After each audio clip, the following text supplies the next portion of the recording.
कृष्ण मुरारी मोड़ई से बना दी हलवाया तारी।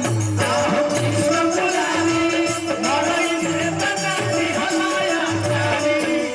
कृष्ण मुरारी मोड़ई से बना दी हलवाया तारी। कृष्ण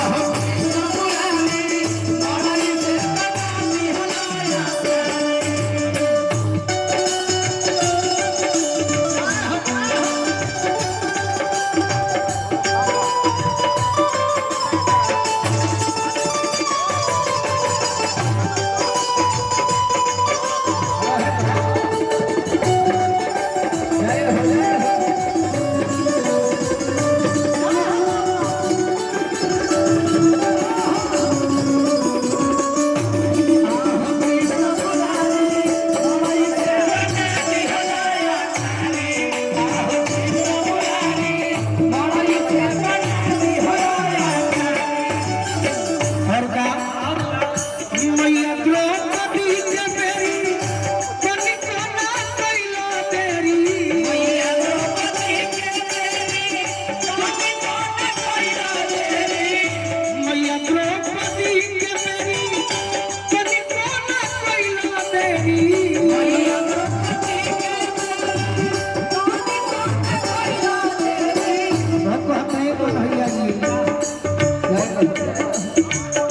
हाली से बढ़ाई दिहलो सारी।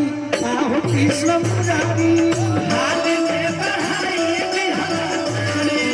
आहो कृष्ण मुरारी हाली से बढ़ाई दिहलो सारी।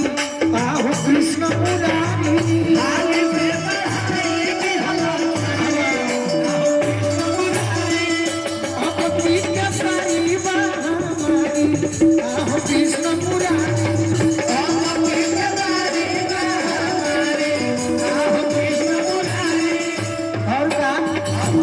गोलू राजा के बेरी बनी कोना पहिरा बेरी।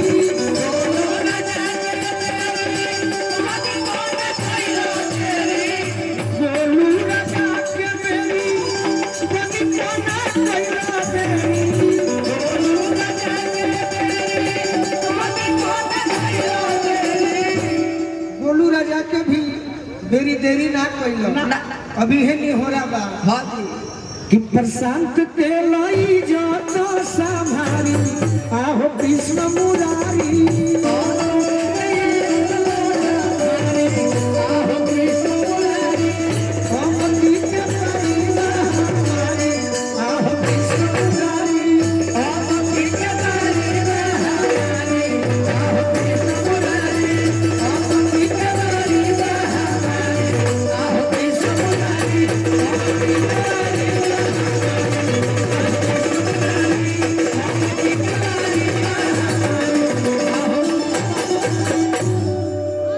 बाबू तोहरे इंतजार कर।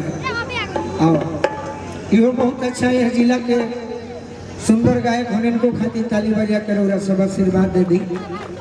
और जब आगे गई बड़ो तो टेनी लाल के ना बड़ो। अब अभी हम गाना जो मेन मकसद से आई बनू तो सुनावे के बाद तू तो एगो सुना तो बहुत लोग तहरा इंतजार में बा। क्षेत्र के भाई